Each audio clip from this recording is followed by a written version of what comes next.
विलासि लोकरक्षकम्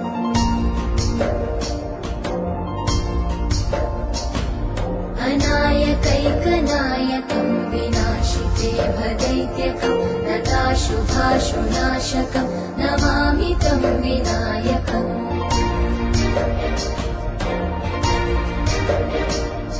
न तेतरातिभीकरम् नवोदितार्थभास्वरम् न मत्सुरादिनिर्जरम् न ताधिकापदुद्धरम्